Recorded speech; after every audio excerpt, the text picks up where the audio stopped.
புரட்சி தமிழர் எழுச்சி பயணம் புயலா உருவாச்சே. பல வருஷம் கழிச்சு நினைச்ச கனவு நிஜமா நடந்தா. புரட்சி தமிழரோட எழுச்சி பயணத்துல 38வது நாள்ல முதல் பகுதியா திருவெரும்பூர்ல தன்னோட எழுச்சியுரைய ஆரம்பிச்சார் எடப்பாடியார். இந்த இடத்துல இன்னைக்கு பரவலா பேசப்பட்டு இருக்க கண்ணகி நகரோட சம்பவத்தை பத்தி பேசியிருந்தாரு. அதாவது மின் வாரியத்துறையால ஒரு அலட்சியத்துக்கு காரணமா துப்புரவு பணியாளர் ஒருத்தவங்க இறந்து போயிருக்காங்க. இதை பத்தி கம்ப்ளைண்ட் ஆல்ரெடி கொடுத்தோம். கம்ப்ளைண்ட் இருக்காத காரணத்தினாலதான் எனக்கு ஒரு உயிர் போயிருக்கு. இதுக்கு எனக்கு 20 லட்சம் ரூபாய் கொடுத்துருக்காங்க. இந்த மாதிரி ஒவ்வொரு உயிர்களுக்கும் பணத்தை கொடுத்து சமாளிச்சலாம் ஸ்டாலின் நினைக்கிறாரா அப்படின்னு ஒரு காரசாரமான அனல் பறக்கிற விவாதத்தை இந்த இடத்துல எடுத்து வச்சிருக்காரு. இது போல இன்னும் பல விஷயங்களை பேசியிருக்காரு. அது என்ன அப்படின்றத இந்த வீடியோல பார்க்கலாம். இன்றைக்கு சென்னையில் நேற்று தினம் கடும் மழை, அதில் மின்கம்பி அறுந்து விழுந்து ஒரு தூய்மையாளர் கண்ணகி நகரில் தென்னையில் கண்ணகி நகரில் தூய்மை பணியாளர் திருமதி வரலட்சுமி அவர்கள் வந்து மின்சாரம் தாக்கி இறந்துருக்கிறாங்க.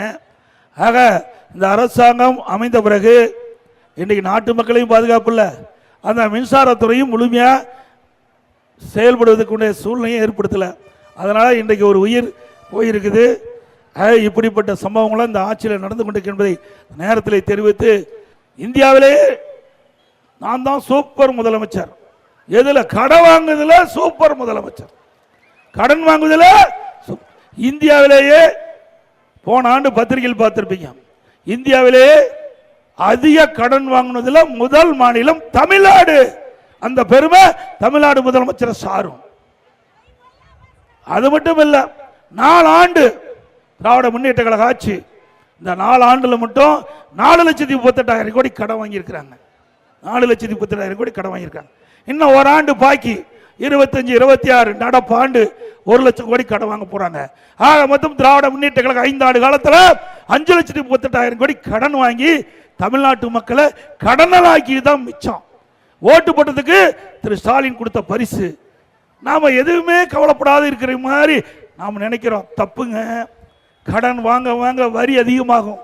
சிந்திச்சு பாருங்க, இந்த கடனை எப்படி கட்ட முடியும்? ஒரு அரசாங்கம் வாங்கின்ற கடனை மக்கள் தலையில தான் வந்து விழுகும்.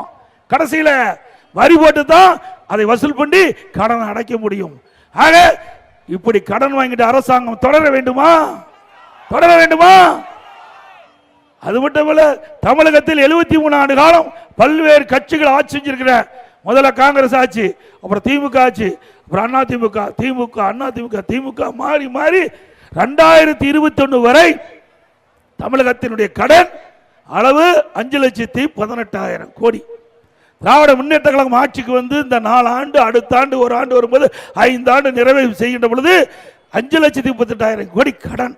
ஆக 100% கடன் வாங்கி இந்த தமிழகத்தை ஒரு கடன்கார மாநிலமாக ஆக்கிய பெருமை திரு ஸ்டாலின் அவர்களே சாரும். தமிழர் எழுச்சி பயணம் புயலா உருவாச்சே. பல வருஷம் கழிச்சு நினைச்ச கனவு நிஜமா நடந்த